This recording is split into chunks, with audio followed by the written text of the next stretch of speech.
Well, thank you everyone for coming to the Korea panel. I'm Gordon Chang. Today we're going to talk about the possibility that the free world could lose South Korea. You know, for most Americans, it's just ludicrous to think that destitute North Korea can take over South Korea, a larger and a stronger state. But that's a possibility. It's a possibility because the South Korean president, Moon Jae-in, is a progressive, and his overarching goal is to unify the two Koreas.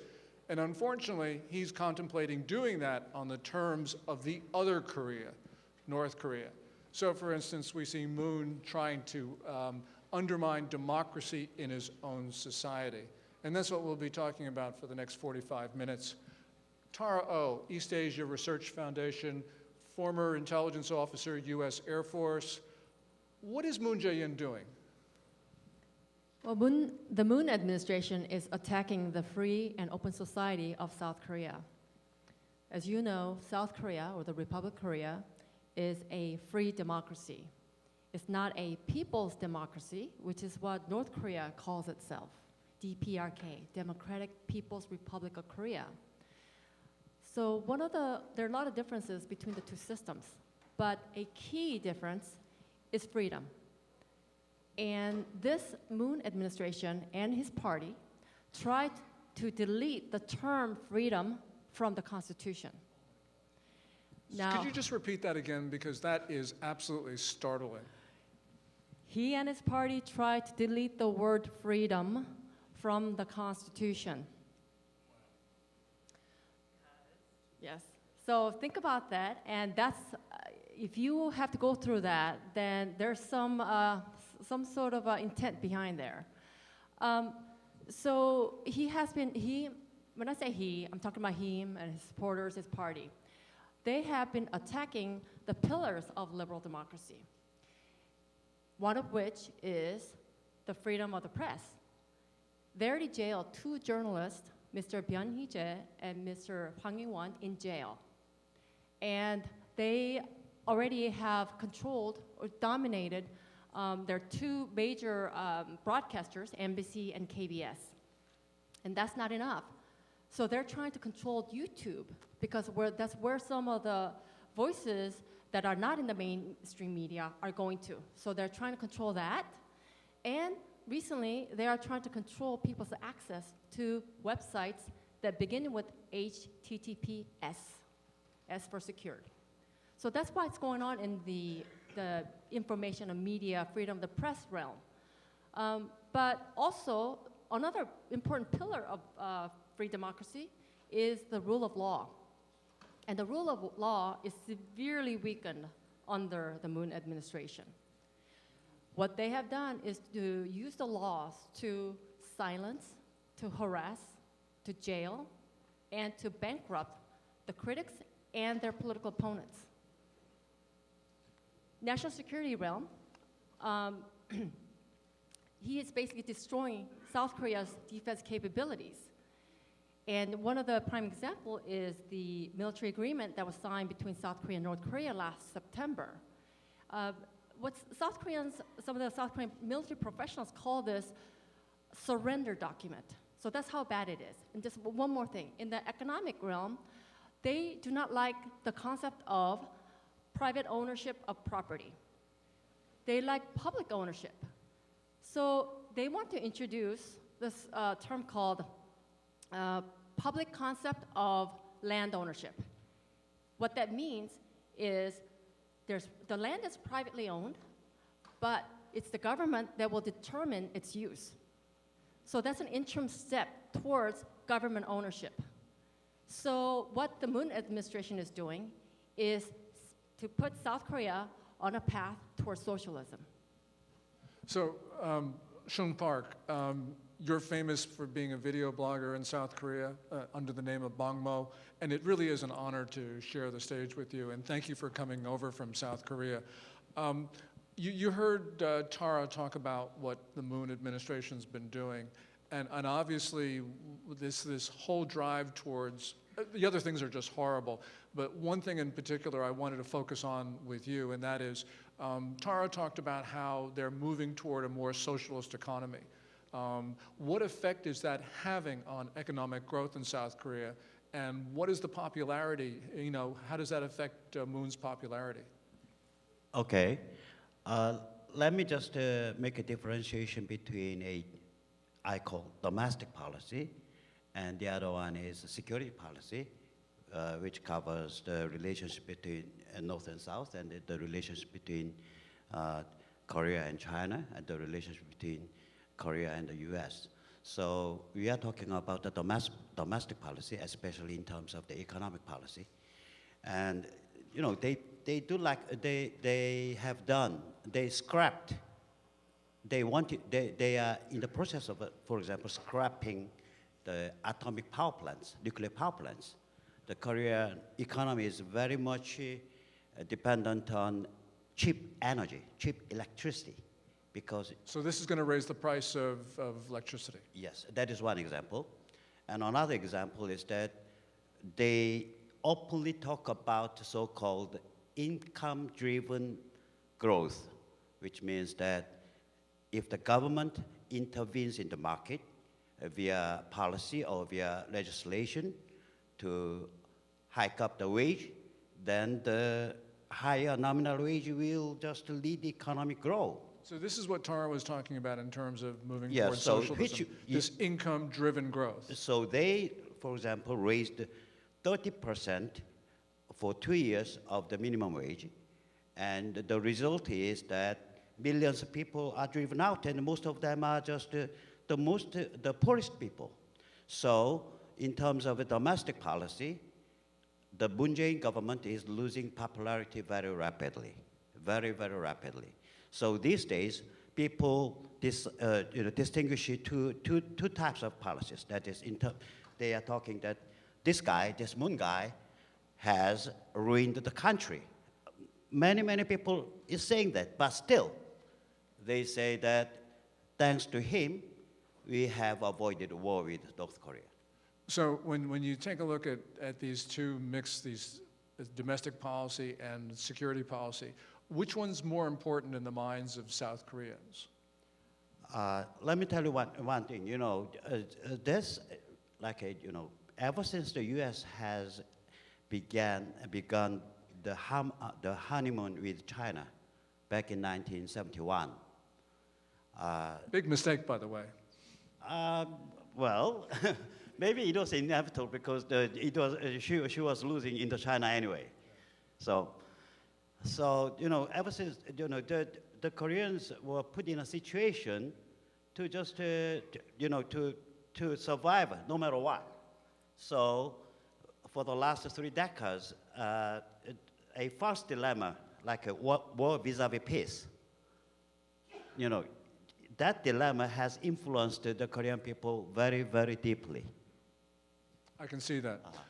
David Maxwell, former colonel, U.S. Army, Special Forces operator, 5 tours of duty in South Korea. That's amazing. 5 tours of duty.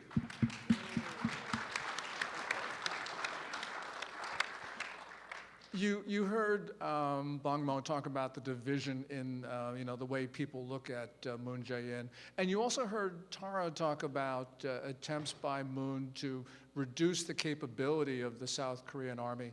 You have often taught me and others, a whole generation of Korea people, about the North Korea's plans to subvert, coerce, intimidate, and perhaps use force against the South Korean state. Kim Jong-Un, been doing a lot of smiling these days in Hanoi and elsewhere. Has the Kim family abandoned that plan to take over the South? Absolutely not. And I think we saw evidence of this in Hanoi. You have to ask yourself, well, first of all, you use the word subversion. Subversion is the undermining of the power, authority, and legitimacy of a government. As in, from North Korea's perspective, the ruthless subversion of democracy. And North Korea's strategy since Kim Il-sung's time has been to use subversion, coercion, extortion, and if necessary, force to unify the Korean peninsula under northern domination to ensure survival of the Kim family regime. Not survival of the nation state, not survival of the Korean people living in the north, survival of the regime. And a supporting element of that is divide and conquer. Divide the ROC-US alliance to be able to conquer the ROC. That is its strategy in a nutshell. Now, this is political warfare, and we've seen Kim engage with the U.S. executing what I would call the long con, and he is really trying to con us. He's been masterful at getting something for nothing, and that's happened for decades, his father and grandfather. But President Trump yesterday called him on it, and walking out of that meeting was probably the best thing the president could ever do.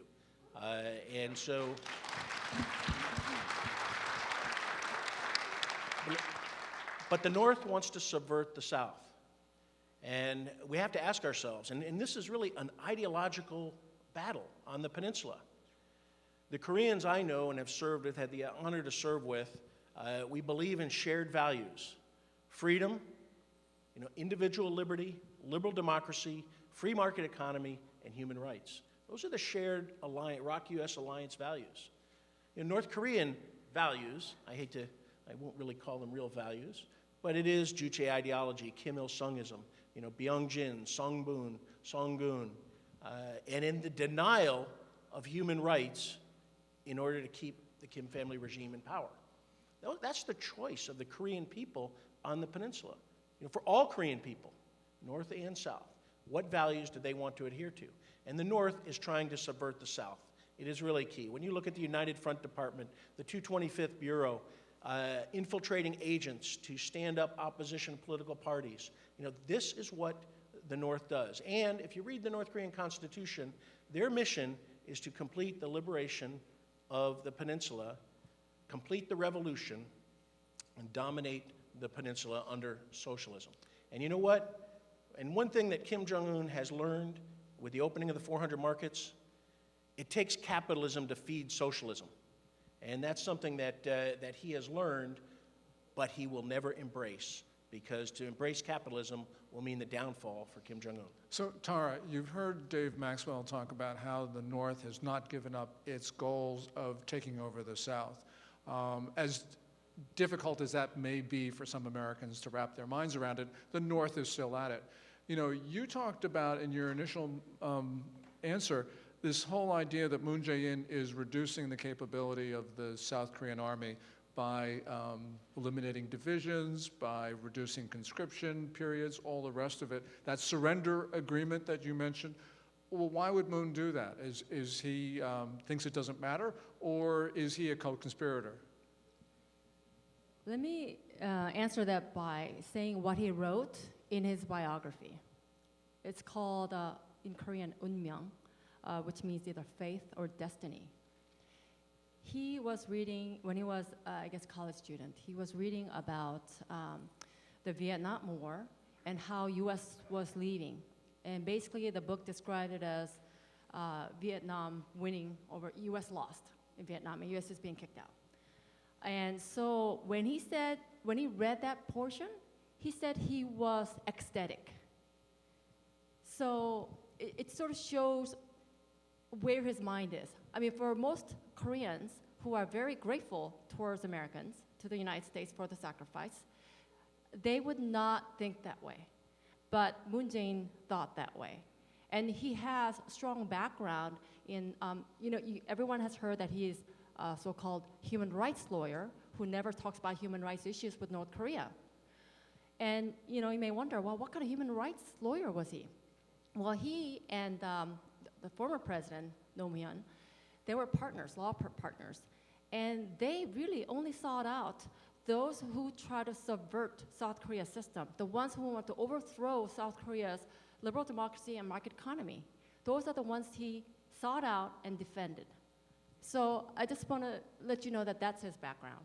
Okay, questions in a moment, but before we do that, Bongmo, you've heard about, Dave and Tara talk about the subversion of South Korea. Is Kim Jong-un actually winning this struggle at this particular moment? He would have won without Trump administration.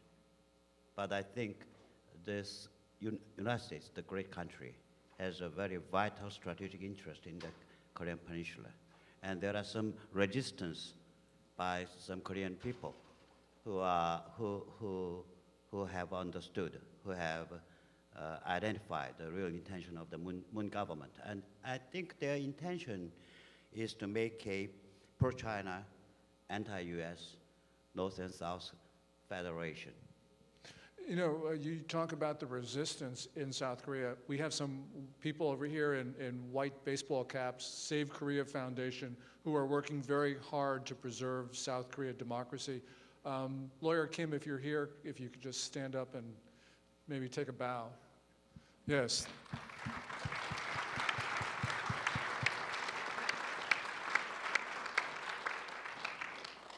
Questions over here? Thank you. No, your voice is actually big enough, so. Okay. Frank De Varona, Bay of Pigs veteran from Miami. I've read that North Korea is printing dollars and euros that are almost Counterfeiting. perfect, that they export drugs to China that eventually enters the United States. Why is it that we're not reading that in our press? Because that would make people more aware of the danger of North Korea to our security. That's a Maxwell question. So there's an organization in North Korea called Department 39. They conduct North Korea's global illicit activities, not only counterfeiting our $100 bills. Why do we have new $100 bills? Because they're so good at counterfeiting, and euros. They counterfeit medicine. They traffic in methamphetamines. They counterfeit other medicines to include Viagra. They counterfeit cigarettes. You know, these illicit activities that are being conducted around the world using North Korean diplomatic channels in countries around the world, of course, is to gain hard currency to support the regime. And yes, I wish the press would write more about it. The good news is that part of our maximum pressure policy, since President Trump has taken office, the U.S. State Department has worked very hard with countries around the world to help them with information and to help them enforce their own laws. Because North Korea is breaking not only international law, using diplomats to break, to conduct illicit activity, but they're breaking local laws. And so we've seen countries around the world, Poland, Mexico, Philippines, Peru, Qatar, not only expelling diplomats, but also ending what the real scourge from North Korea, the slave labor that it exports. Laborers around the world, living in poor conditions for very little wages, and most of the wages, of course, go to the regime. And so our State Department and the U.S. government has been very focused on this since June of 2017. It's one of the unknown parts of our maximum pressure campaign, and it's having some effect. But we've got to press harder because North Korea is a resilient, adaptive, innovative, illicit actor. And so they adapt to these, to the work that's being conducted against them. Dave, I got a question for you. Talking about counterfeiting of $100 bills. They're called the Super K notes. I've heard this, I've read this. I don't know if this is true or not, but how does our U.S. Treasury Department determine the difference between Super K notes and actual real $100 bills? Well, the answer is that the printing on the Super K counterfeited notes is better than our printing. I don't know if that's true, but I've heard that same, I've heard that, but I have no knowledge and certainly no expertise in that area. There's a question over here. Well, this is Dan Moon. I help to consult the Save Korea Foundation. Peter Kim, lawyer here. Now, last night after watching Hanoi summit with Kim and Trump, I come up with a very strong feeling that year 2099 is a year that we will just settle the issue of Korea.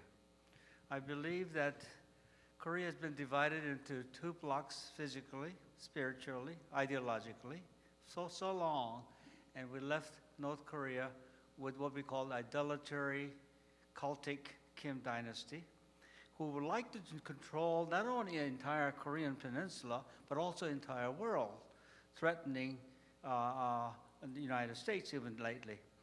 Now, yesterday when I heard Trump making a very strong response to conspiracies and all the deceits that have been practiced from the days of Truman to Obama, I finally realized that Trump as American, Save America First, or what do you call America First president, really did outstanding job to warn them that he's meaning a business.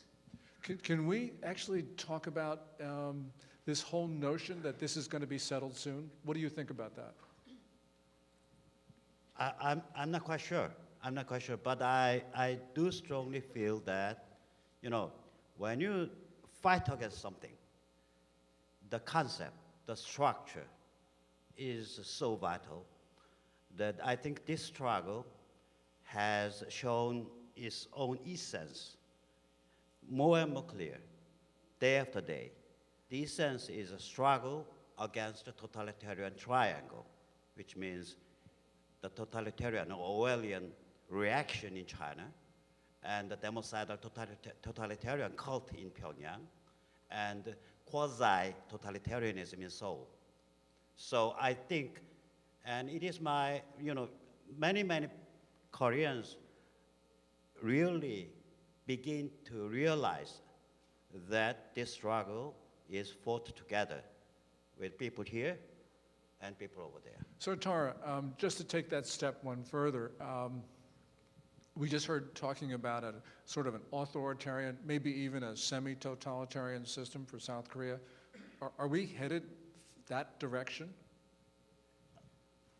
Well, it appears so because, as I said earlier, you need certain ingredients for free democracy, like freedom of speech, freedom of the press, and the rule of law. And if these are being torn down, then you are going in the other direction, which is towards authoritarian and totalitarian society. So it could go much further than we thought. Question right over here.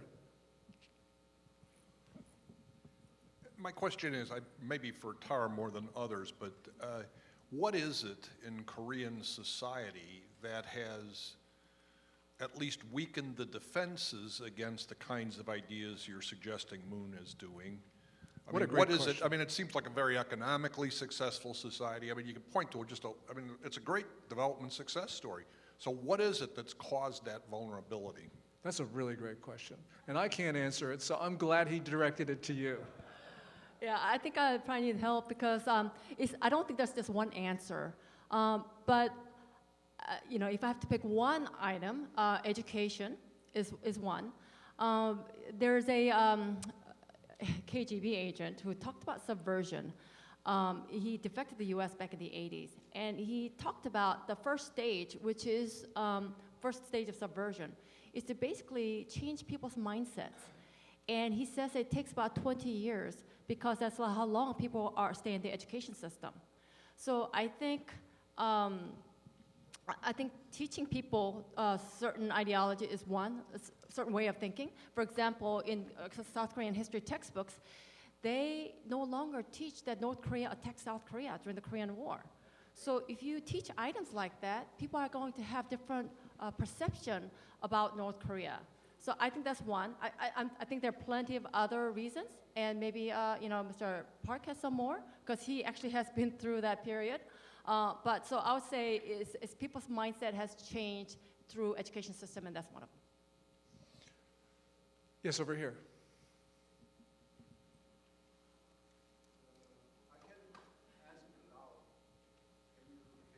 Dr. Shin. My name is Nam Shin Oh, and I work on North Korean human rights issue, and I've listened to you many times. Coming from human rights issue, this question is not being asked lightly. Dave, do you think we can solve this problem in Korea without a war? Dave, you did a lot of planning for that. Well, unfortunately, I really don't think there is a path from our present to a unified or a united Republic of Korea, which I think is necessary for us to see an end to the nuclear program and an end to the human rights atrocities, the crimes against humanity that are being committed by the Korean people living in the north. I want to deter war, And I believe the ROC-US alliance, is not going to start a war, but of course, when the North does, we will finish it. And then we will end up with a secure, stable, economically vibrant, non-nuclear peninsula that's unified under a liberal constitutional form of government determined by the Korean people. But human rights is not only a moral imperative, it's a national security issue. Yes. And North Korea denies human rights to remain in power, but it also uses and abuses its people to mine uranium, to build weapon systems, and to conduct the labor that it needs to survive. And we know that when we talk about North Korea's nuclear program, it legitimizes the regime. But when we talk about North Korean human rights, it undermines the legitimacy of Kim Jong-un. Absolutely. That's why we need a dual approach, not only the nuclear program, but human rights as well. It is a national security issue and a moral imperative. If I ask one more question? Sure. Yeah. I venture to say I'm 100% behind the President Trump. I've never seen anyone like him.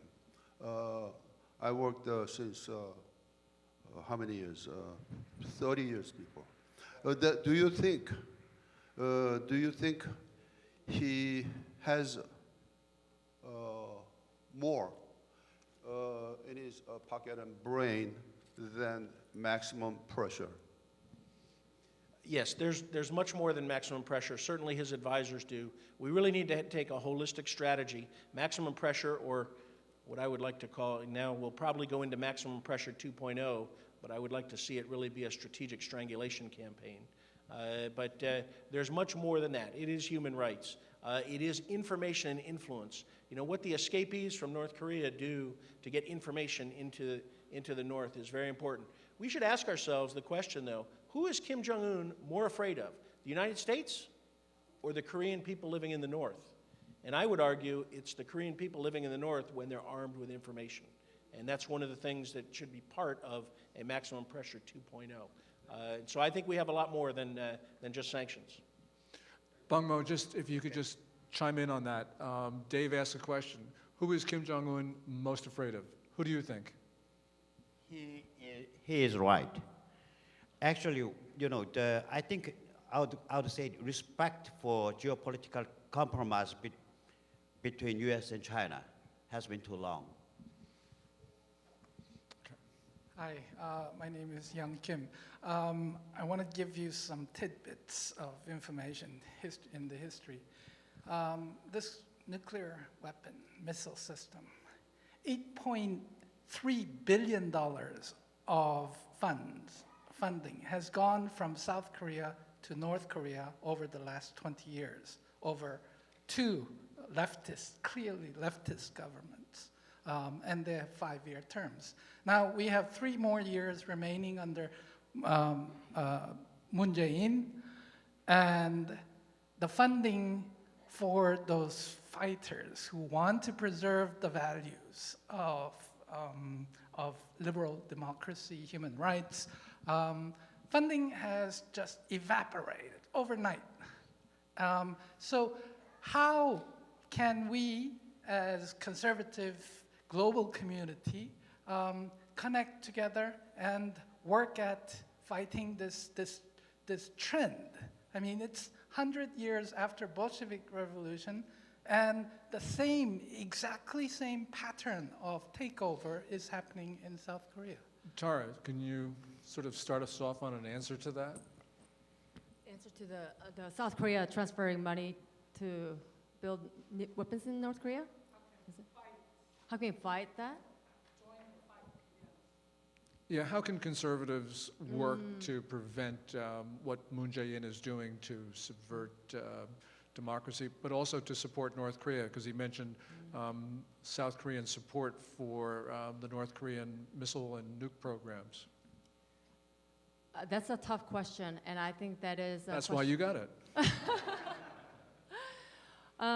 So I think one of the things is just like North Korea not getting external information in, there are a lot of things that's going on in South Korea. There's a lot of information, but it's not coming out to the United States, elsewhere. And also within South Korean society as well, because of the suppression of the media that I mentioned earlier. So I think there should be a more concerted effort to get the information within South Korea to other, part of the population who's not familiar with what's going on. So that would be through education and seminars and things like that. But also getting all these out in English so that the external audience know what's going on in South Korea. And let me just mention, come Yeah, to me. I want to just mention, getting it out in English, Tara performs a great service with her East Asia Research website, translating information from Korea into English so that we can see that. I would urge all of our Korean friends to help with translation and to help Tara in her work, because it is really key. And how do we counter that as conservatives? You've got to network. We've got to work together, whether you're Korean or American or any conservative around the world. I've always studied North Korea and the potential for resistance by the Korean people in the North. Well, the same principles of resistance, organization, information, influence, all those, we need to counter North Korea's subversion, but also strengthen the values, our shared values in Korea, in the United States. Again, freedom, individual liberty, liberal democracy, free market economy, and human rights. We share those values, we need to practice those values, and we need to emphasize those values in all that we do, because that is the best counter to the subversion of the North and those who would do harm to our great societies. Yes, everyone who wants to know what's going on in South Korea need to speak to these two people right here. Tara's East Asia Research site is absolutely fabulous, because if you want to know what's happening on a day-to-day basis, what's going on, the important issues, that's at her site. Question over here. Yes, sir. My question has to do with influence of China, not necessarily in South Korea, but North Korea. When I visited China, it appears that Chinese people sincerely believe North Korea is their land. Going back several hundred years ago, that it's a land of Goguryeo, it's one of their tribes. And no matter what the outcome of negotiation between North and South, whether it's good or bad, my concern is that China is not going to let the two countries to unite or unify. And that's my concern and fear. Just want to know what you may have to say about that. I think an important metric is that Kim Jong-Un has gone to Chinese soil 4 straight times, 3 times last year, 1 time this year. Xi Jinping, the Chinese ruler, has not gone to North Korea once. That shows the nature of that relationship. Yes, sir. Thank you, Mr. Chang. When I talk about South Korean, some guy, his name is Moon Jae-in, I cannot call his name without calling him Balgengi first. Balgengi in Korean means communist. He is a communist. He is the enemy of the US, we all know here. And now he is making whole country as a political prison. Now, 2 former presidents are in jail.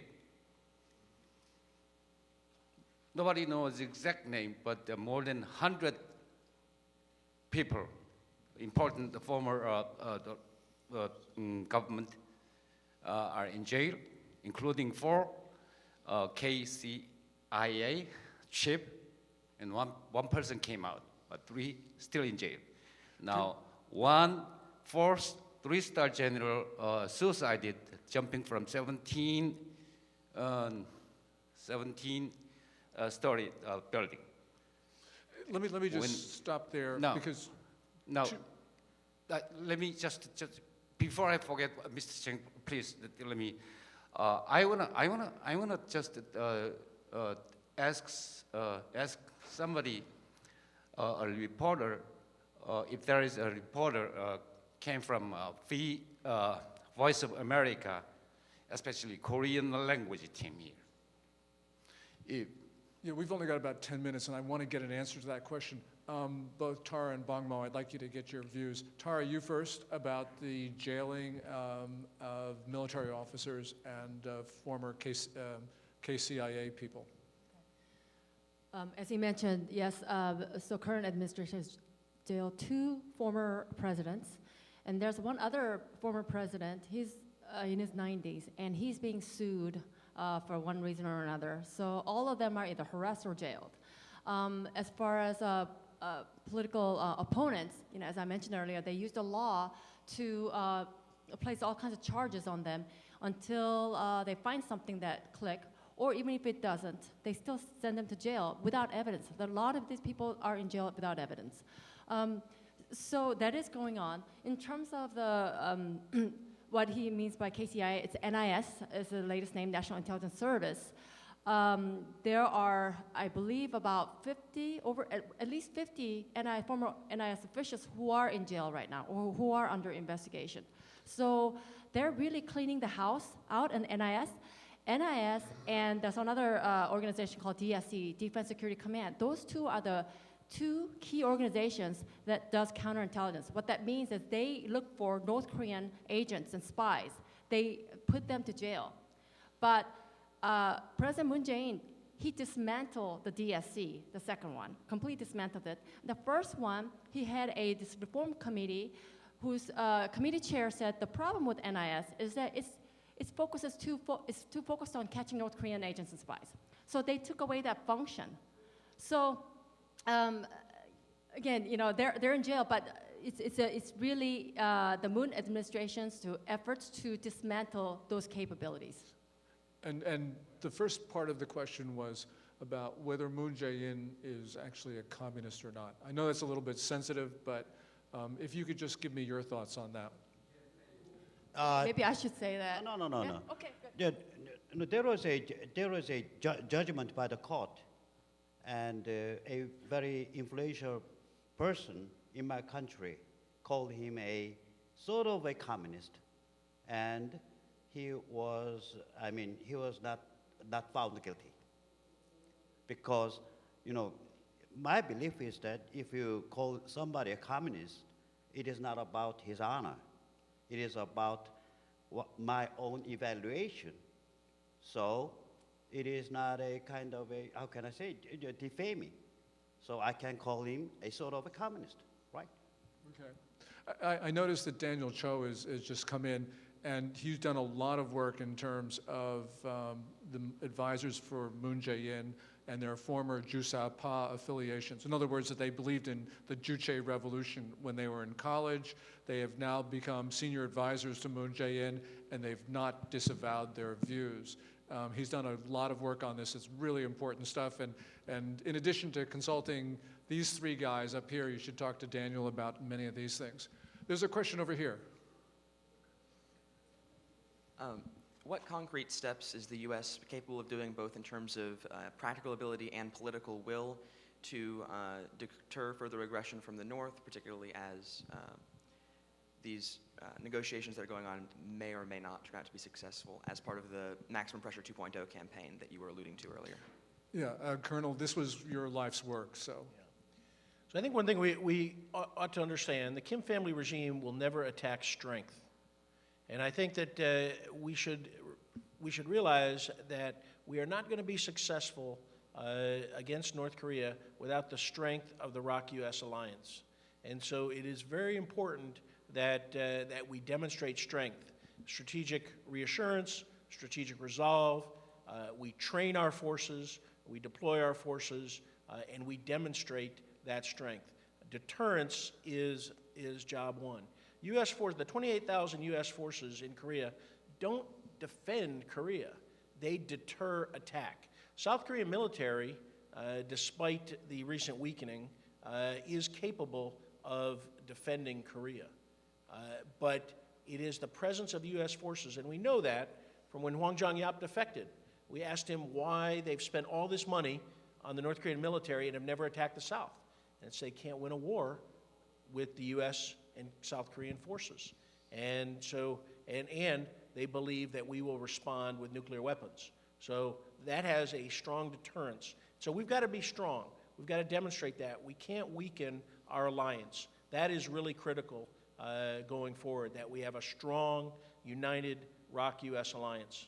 And one of the important things here is that for more than a century, we have drawn our western defense perimeter not off our coast, not even off the coast of Guam, but off the coast of East Asia. And South Korea anchors the northern end of our western defense perimeter. And just let me add, what happens on the Korean Peninsula, I mean, deterring war and conflict on the Korean Peninsula is so important, not only for our Korean allies and whom we all love, but Korea, and the Koreans will know, the shrimp among whales, you know, it is at the nexus of the second and third largest economy in the world. South Korea is anywhere between the 8th and 11th largest economy. 2 nuclear powers, Russia and China. What happens on the Korean Peninsula is going to have global effects. If there is war or any kind of conflict, it's going to impact everyone. Therefore, it is in our interest to deter war, and the presence of U.S. forces combined with the ROC military deters war, and so we need to focus on that. Okay, we are just out of time, but we do have a few moments for the lightning round for the Korea panelists. I'd like to ask each of you 1 minute, starting with Bong Mo, whether Moon Jae-in has 3 more years left in his term. Are we going to have South Korea remain a free, independent society when Moon Jae-in calls it quits? 1 minute. It calls it quit We know, basically, end of his term. at the end of his term. At the end of his term, sorry. It depends on the question the gentleman, it depends on the question the gentleman asked over there. He raised a very important question. Why such a country so prosperous as South Korea ever has fallen into the prey of this type of a pro-totalitarianism or pro-China or pro-North Korea? That was a great question. That is it is basically a mental game, a cultural game. So it depends on the Korean people to find a way to fight this mental game. Okay, and by the way, you Koreans in the audience, you heard that answer, which is absolutely correct. Tara, 1 minute. I think, for the U.S. audience, I would encourage you to not only pay attention to North Korea and what's going on with North Korean nuclear weapons, but also South Korea as well, so that we can discover what is really going on. And for those in South Korea, I talked about getting the information out earlier, but I think there also needs to be some sort of long-term strategy. And after the Moon administration's term, I don't think that from that point on, things will improve. I think this is very, very deep-rooted within the society, throughout the society, in different segments of the society. So I really think they have a lot of work ahead, but they really need to have a good vision of their future and also, identify what they value. Of course, it's liberal democracy, market economy, but really, they need to clearly identify that to the people so that people can start valuing those principles and also be willing to defend that and to do something about it. Colonel. Well, I'm bullish on the Republic of Korea, and I think it will make, it's like Nietzsche said, that which does not kill me makes me stronger.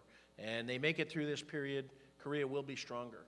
I'm bullish because I think while we have the generation we see represented here, conservatives who are true patriots, who believe and have fought for their country, we have this 386 middle generation that is, I think, at the root of the problems. But I think we have a large young generation in Korea who are practical and smart and want free markets and want to succeed. They need to be imbued with the same patriotism and spirit of the older generation. It's the middle generation that needs to be bypassed, but the large young generation is really the future of Korea. And I urge all of the Koreans here to make sure that the youth in Korea are imbued with the right values, because that will make Korea great as well. Well, South Korea clearly is facing existential challenges, but because of what we've heard, I think that we can say that there are the forces that will resist, that will protect freedom and democracy in Korea. Please join me in thanking the panel.